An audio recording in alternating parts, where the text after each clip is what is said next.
Alright, how's it going, folks? I'm Grillmaster Pike. Today I'm going to show you how to cook the perfect steak. So, we're going to start off with our ingredients. Of course, we have our USDA Prime T-bone steak. It's perfect for any type of cooking. We have our garlic. I've saved the trouble of already dicing our garlic. We're going to add that later. We have a butter. You don't need too much butter, maybe 4 tablespoons, maybe 3 tablespoons, depending on how much you want. We have some rosemary leaves. I got just the leaves. You can get the whole leaf if you want to, but it's just my preference.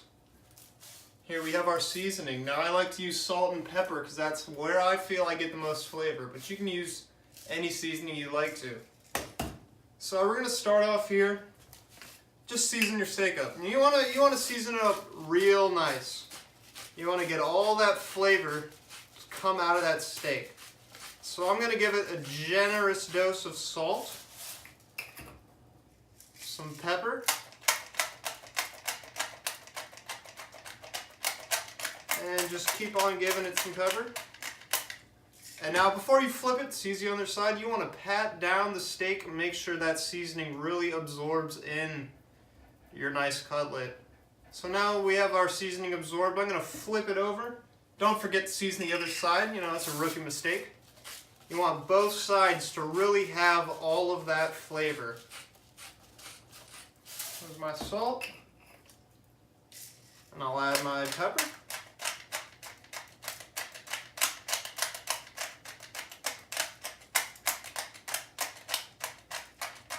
Don't forget, again, you got to tap in your seasoning. You really want those flavors.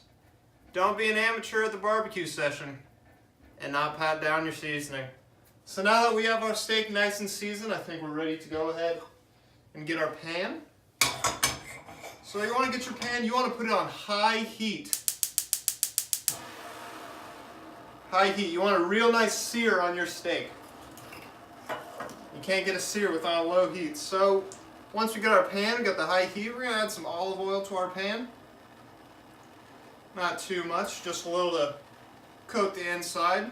So we don't want our steak sticking while we're cooking it. So now I'm going to go ahead and wait for our pan to heat up. Alright folks, I think our pan is hot enough for us to start. So you can see when our pan is hot enough once the smoke starts coming out from all that olive oil. And that's how you know your steak is ready to go on. So we're gonna start by putting our steak in. Remember, put it away from you. You're gonna hear that nice sizzle. That just means the steak is cooking properly. You want it to sit there and let it sizzle. Move the olive oil around a little bit.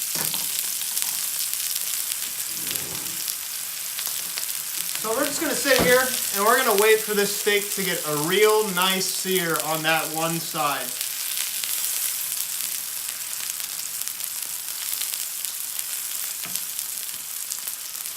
Again, we just want that real nice brown textured looking color, because that is how you know you cooked your steak perfectly. Alright, you can hear the sizzling, you can hear it all happening. Now grab your tongs to flip, because you never want to use a spatula to flip a steak. That's just, you don't get enough grip on it, and you could have your steak end up falling apart.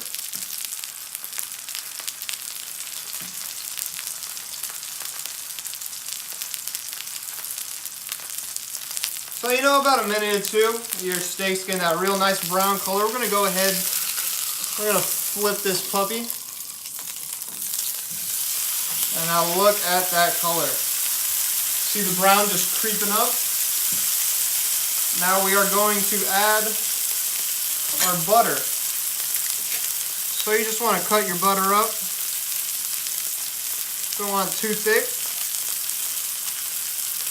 Add your butter in there.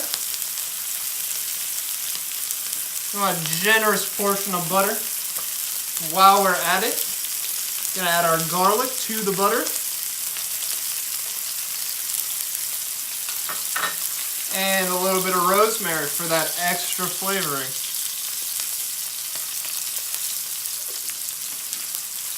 So now that our butter is in, We're going to go ahead and just tilt the pan ever so slightly, get it all to build up, and just baste the butter over the steak.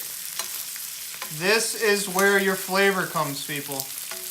This butter will seep right into your steak and it'll come out tasting beautiful. So you see the butter and the rosemary getting all over the steak. That's what we want. We want the flavor of that too, infusing with your steak. So just keep basting. You can keep it up for about 2 to 3 minutes, depending on how thick your steak is. I have a pretty small steak, so we'll probably be flipping it here in a little bit. And you just want to keep on basting. That's how you're really going to get this flavor. You just want to keep on basting, tilt your pan, and just keep on basting that butter right over your steak.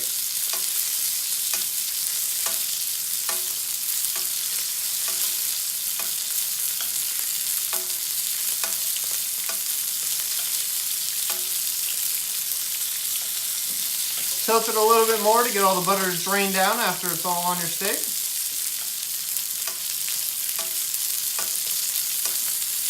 And now you'll see your steak is eventually getting even browner in that color as that butter just heats it up and adds all that flavor.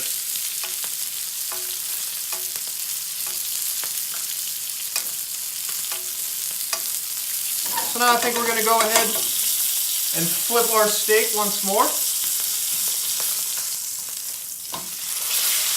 Now look at that brown. That is your flavor. Again, just going to tilt the edge just ever so slightly and just keep on basting our butter over that steak.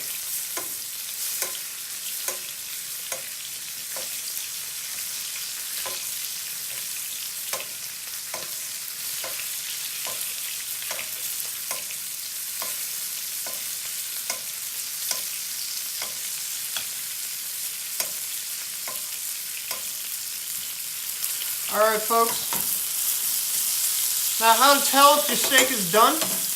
You want to put your palm just in like a fist and see it, and you want your steak to have the same texture as you do when you poke that little part. So let's go ahead and see right now. Give it a little bit longer. It's not quite done. We're almost there.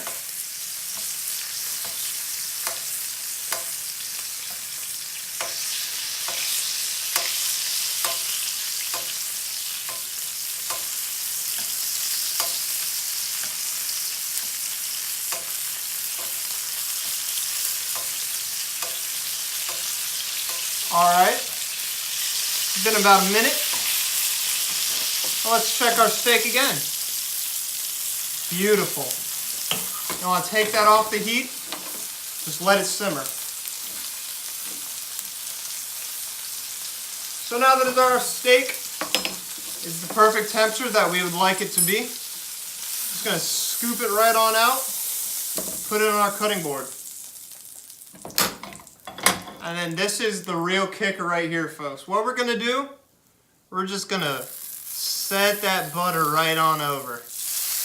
That is just adding to the flavor as our steak just simmers down and infuses all that butter flavor, the nice and rich savory flavor that we want. So now we're just going to let it rest for 10 to 15 minutes, folks. Let me just... Cutting board is not as big like mine is. You just want to seep it up right there. Don't make any messes. So now remember folks, 10 to 15 minutes. That is how long you want your steak to rest for it to truly cook, because it is still cooking on the inside. So we're going to let it rest and I'll meet back with you when it's done. And we're back. It's been about 13 minutes. And I think our steak is going to be just perfect. Look at that nice color. Even on both sides, the sear is just amazing, folks. Now that's how you really get a good sear on a steak. So we're gonna go ahead, cut into this.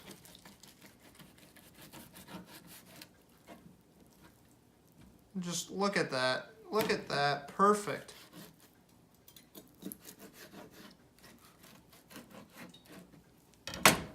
Look at the color on this.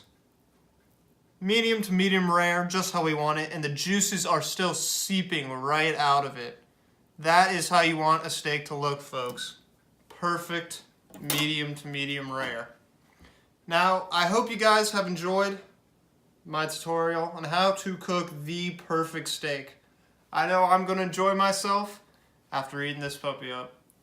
And again, folks, we just have that perfect medium to medium rare pink in there. Just the perfect amount of pink and really great flavor, I promise you that. Delicious. Now I hope to see you back for the next tutorial from Grill Master Pike. Have a good one.